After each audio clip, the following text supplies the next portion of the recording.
पंचप्राणांचे निरांजन करुणी पंचतत्वे वाती परिपूर्ण करुणी मोह ममतेचे समूळ भिजवणी अपरोक्ष प्रकाश दीप उपाजळुनी जय देव जय निरंजना व वाळू तुझी समचरण। नमस्कार सर्वांना, मिनी ब्लॉगमध्ये तुमचं खूप खूप स्वागत आहे। तर आषाढ अमावस्या येणार आहे, त्याच्या आदल्या दिवशी हे सर्व देवघर स्वच्छ केलेलं आहे।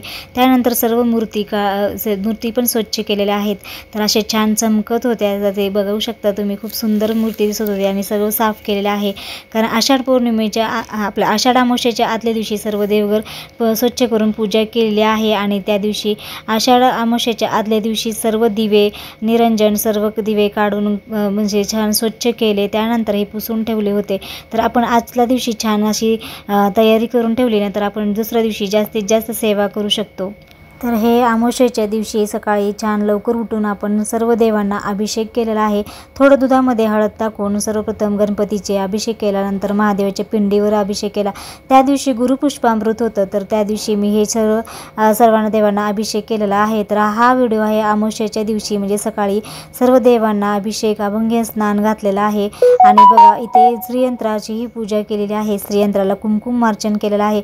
त्या दिवशी विष्णूची आणि लक्ष्मी माताची पूजा करायची असते। त्यामुळे बघा, आणि हा व्हिडिओ आहे तर आषाढ पौर्णिमेच्या आषाढ अमावस्येच्या रात्री अमावस्येच्या दिवशी आपण छान ताटामध्ये अक्षता घेतला, त्यानंतर हळदी कुंकू वाहून सर्व समया आरती सगळं ठेवून आपल्याला छान पूजा करायची आहे। तर सर्वप्रथम आपल्याला गणपतीचे इथे पूजा करायची आहे। आणि सर्वप्रथम गणपतीची पूजा करताना आपल्याला अथर्व शीर्षम म्हणायचं आहे एक वेळेस, आणि त्यानंतर हे सर्व दिवे प्रज्वलित करायचं असतं। तर बघा अमावस्येच्या रात्री हे सर्व दिवेच्या आपल्याला प्रज्वलित करून प्रार्थना करायची असते।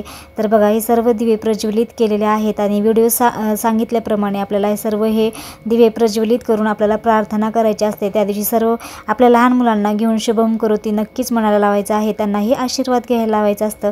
त्या दिवशी आपल्याला 5 किंवा 7 कणकीचे दिवे बनवायचे आहेत, त्याच्यामध्ये फुलवाती घालून ठेवून ह्याच कणकीच्या दिव्याने सर्व समया आरतींना हेच ओवाळायचं असतं। आणि ह्याच दिव्याने आपल्याला लहान मुलांना औक्षण करायचं असतं कणकीच्या दिव्याने, कारण आपल्या मुलाला दीर्घ आयुष्य धैर्य शौर्य मिळवण्यासाठी आपण प्रत्येक आई हे औक्षण करत असते। तर आपल्याला त्या दिवशी नक्कीच आपल्या मुलांना औक्षण करायचं असतं। तर बघा इथे सर्व दिवे प्रज्वलित केलेले आहेत, त्यानंतर इथे कणकीच्या दिव्यामध्ये मी सर्व म्हणजे प्रज्वलित करून आपल्याला त्याने आरती करायची आहे। तर आपल्याला इथे फुलं व्हायचे आहेत, दीप धूप लावायचा आहे, त्यानंतर हळदी कुंकू व्हायचं आहे, सर्व दिव्यांना हळदी कुंकू व्हायचं आहे। बघा त्या दिवशी आपल्या घरामध्ये अखंड लक्ष्मीचा वास राहण्यासाठी आपल्याला छान सेवाही करायची आहे। बघा आपल्या घरामध्ये खूप प्रसन्नता वाटते, आपण जेव्हा दीपपूजन करतो तेव्हा आपल्या घरामधली जेव्हा नकारात्मकता जाऊन सकारात्मक ऊर्जा राहते। तर अशा प्रकारे आपल्याला सर्व ह्या कणकीच्या दिव्याने आपल्याला हे दिव्यांना ओवाळायचं आहे, अशी छान आरती म्हणायची आहे। आणि त्यानंतर आपल्याला गोडाचा नैवेद्य दाखवायचा आहे।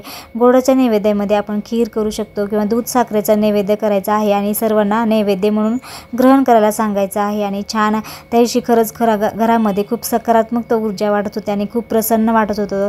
तुम्ही पण हे आशीर्वाद घ्या, आणि खरंच खूप छान वाटत होतं।